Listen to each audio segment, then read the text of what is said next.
Hi guys, welcome to my channel Learning by Hearing. So today we will discuss about the Constitution. What is meant by Constitution? Constitution అనేది ఒక book. అందులో rules ఉంటాయి. For example మనం central గవర్నమెంట్ని ఎలా form చేయాలి, state government ఎలా form చేయాలి అని ఇట్లాగా ఆ కాన్స్టిట్యూషన్లో రూల్స్ అనేది ఉంటాయి. సో మనకి ఇండియాకి కాన్స్టిట్యూషన్ అనేది 1950లో ఎన్ఫోర్స్ అయ్యింది. అంటే 1950లో అమలులోకి వచ్చింది. మనకి ఇండిపెండెన్స్ అనేది 1947లో వచ్చింది. మళ్ళీ మనకి ఇంకొక డౌట్ వస్తుంది, హూ మేడ్ ద కాన్స్టిట్యూషన్ అంటే కాన్స్టిట్యూషన్ మనకి ఎవరు రాశారు అని. మనకి కాన్స్టిట్యూయెంట్ అసెంబ్లీ రాశారు.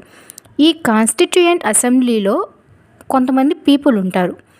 ఆ పీపుల్ కొన్ని గ్రూప్స్గా క్రియేట్ చేసుకొని సో వేరే వేరే కంట్రీస్కి వెళ్ళి అక్కడ కాన్స్టిట్యూషన్ అనేది ఎట్లాగా ఉంది, అక్కడ ఫండమెంటల్ రైట్స్ ఎట్లా ఉన్నాయి, పార్లమెంట్ వాళ్ళు ఎట్లా ఫామ్ చేశారు, అక్కడ ప్రెసిడెంట్ ఉంటే ప్రెసిడెంట్కి ఏమేమి రూల్స్ ఉంటాయి, సో అట్లాగా వరల్డ్ వైడ్గా వాళ్ళు వేరే కంట్రీస్కి వెళ్ళి స్టడీ చేసి ఈ కాన్స్టిట్యూషన్ అసెంబ్లీకి రిపోర్ట్ చేస్తారు.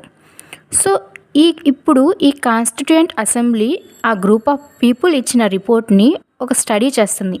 స్టడీ చేసుకొని ఆ గ్రూప్లో వాళ్ళు డిస్కస్ చేసుకొని అండ్ లాస్ట్కి ఒకరుగా అప్రూవ్ చేస్తారనమాట.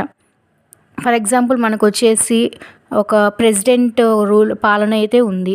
సో ప్రెసిడెంట్ పాలన ఉంటే ప్రెసిడెంట్ కనుక ఉంటే ప్రెసిడెంట్ ఎట్లా రూల్ చేయాలి, సో ఇట్లాగనమాట. సో నెక్స్ట్ ఈ డిస్కషన్ మొత్తం కంప్లీట్ అయ్యాక ఫైనల్గా అప్రూవ్ చేస్తారు కదా, ఆ రిపోర్ట్ని ఒక కమిటీకి సెండ్ చేస్తారు. ఆ committee is nothing but drafting committee. And వాళ్ళు ఆ రిపోర్ట్ని ఒక బుక్లో రాస్తారు. That book is nothing but our constitution book.